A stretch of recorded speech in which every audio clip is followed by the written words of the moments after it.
Ice smooth, ice brewed, and the only one with a patent to prove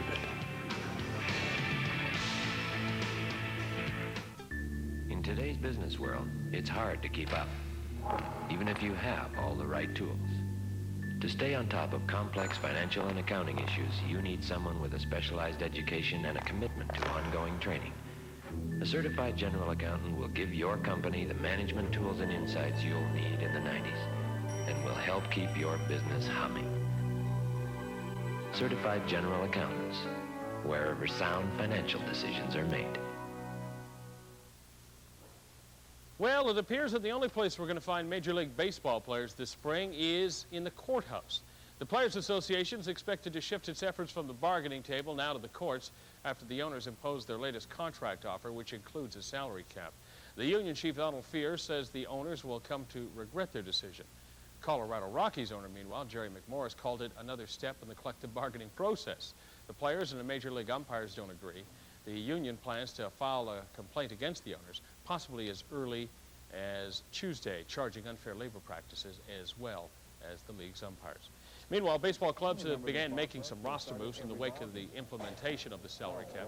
For instance, this guy, Jack McDowell, received a qualifying offer from the New York Yankees, making the former Cy Young winner now a restricted free agent. They just signed him a couple of days ago. Meanwhile, Baltimore retained first refusal rights to pitcher Ben McDonald and catcher Chris Oyles, while they signed DH Harold Baines. Now, some other moves of note in baseball because of this salary cap. Well, first off, the Yankees, who have baseball's highest payroll, let go Jim Abbott and Randy Velarde, the shortstop. Colorado let go former All-Star third baseman Charlie Hayes. The Tigers have said goodbye to Junior Felix. The deal also created some restricted free agents, meaning teams can match their offer with 110% of the monies offered to them. Now, that list includes one really good one, and that is the Braves pitcher Steve Avery. Well, to hockey now, unless things change in a hurry, hockey fans could be ringing in the new year with the news that their season has been canceled. NHL Commissioner Gary Bettman and the union chief Bob Goodnow are not scheduled to meet in the next couple of days, but low-level talks could resume as early as Monday. Bettman has refused to disclose the magic date for canceling the season. Some players, though, believe the league is using the Christmas break as a pressure tactic. Edmonton General Manager Glenn Sather, meanwhile, says canceling the season will mean a lot of pain and will result in some significant cuts in personnel around league offices. Still with hockey, Tim Lofsgaard scored in overtime to lift the Colgate Red Raiders to a 7-6 win over Acadia Axmith. This in international collegiate hockey in a tournament. The loss was Acadia's second in a row in the 4-team tourney. They dropped their first game to the hosts Maine Black Bears 6-1 on Thursday night. Basketball news now. Chris Webber has been placed on Washington Bullets injured list. This after dislocating his shoulder last night in a game against the Golden State Warriors. He is expected to miss 6 weeks.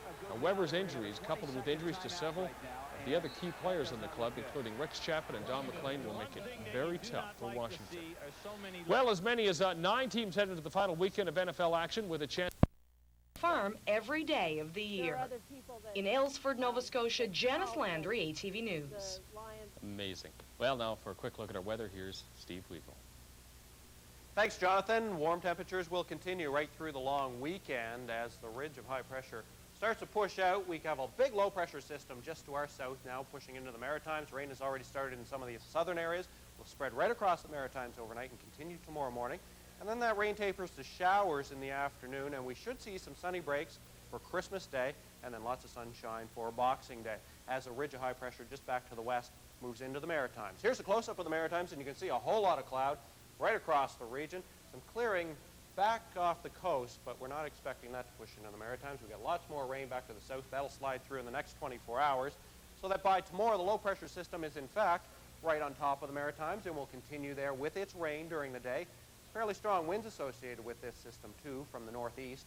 And by Sunday, it will start to push out. We should see some sunshine and a mix of sun and cloud for Christmas Day as a high-pressure system pushes in. And temperatures stay mild for the forecast period. So overnight, we'll continue to see the rain start to push in from the south.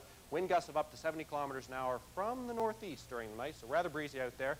And temperatures ranging around the freezing mark in most areas, especially through central areas of the Maritimes. Rather cool up north, -6 and -4 up in northern New Brunswick. And then for tomorrow, Start off with rain during the day, and that'll taper to showers later on. We have a wind warning out for the western side of the Cape Breton Highlands. Wind gusts of up to 100 kilometers an hour, and it will be windy elsewhere, and very warm temperatures, 5 to 9 degrees expected. Jonathan. Thanks, Steve. On our entertainment file tonight, as we told you last night, the nominees for the Golden Globe Awards are now out. And the two leading nominee getters are Forrest Gump and the film Pulp Fiction. Ron Tank has the details. Life was like a box of chocolates. If that's so, life for Forrest Gump was certainly sweet in Beverly Hills, where the Foreign Press Association gave Gump and Company 7 Golden Globe nominations. Best Motion Picture Drama. Forrest Gump, Paramount Pictures, Paramount Pictures. Legends of the Fall, TriStar Pictures.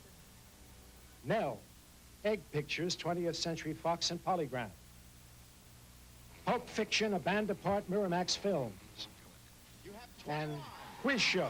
Pulp Fiction was nominated in 6 categories, including John Travolta for Best Dramatic Actor, along with Morgan Freeman for The Shawshank Redemption, Paul Newman for Nobody's Fool, Brad Pitt, Interview with a Vampire, and Tom Hanks for Forrest Gump.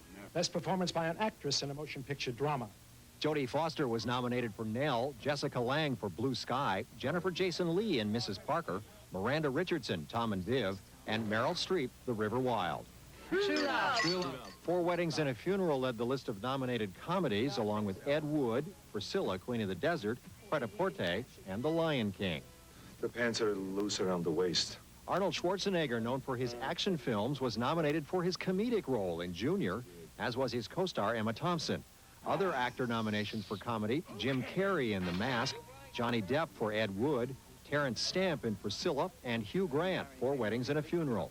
That movie also nominated Andie MacDowell for Best Actress, along with Gina Davis in Speechless, Shirley MacLaine guarding Tess, and Jamie Lee Curtis for True Lies. Wow. Golden Globes also go to television, and along with Seinfeld, comedy nominations went to Frasier, Grace Under Fire, Home Improvement, and Mad About You. This isn't going to hurt a bit. On the drama side, both ER and the other medical series, Chicago Hope, were nominated, along with NYPD Blue, Picket Fences, and The X-Files. Back to films, the Best Director category often reflects other upcoming awards. Forrest Gump's Michael T. Williamson announced the list. Best Director, Motion Picture, Robert Redford, Quiz Show. Oliver Stone, Natural Born Killers. Quentin Tarantino, Pulp Fiction. Robert Zemeckis, Forrest Gump. Edward Zwick, Legends of the Fall. Along with the award itself, the real importance of the Golden Globe is timing. It's handed out before the Academy Award voting even begins. And whether they care to admit it or not, Oscar voters are swayed by who wins here. It'll be televised live on TBS January 21st. Ron Tank for CNN Entertainment News, Los Angeles. And that's all the time we have for tonight's show. I'll be in at 6 o'clock on Saturday night with Janice Landry, Phil McLaughlin, and Ricky Anderson. I have tomorrow night off, Christmas Eve off. John Waterman will be with you.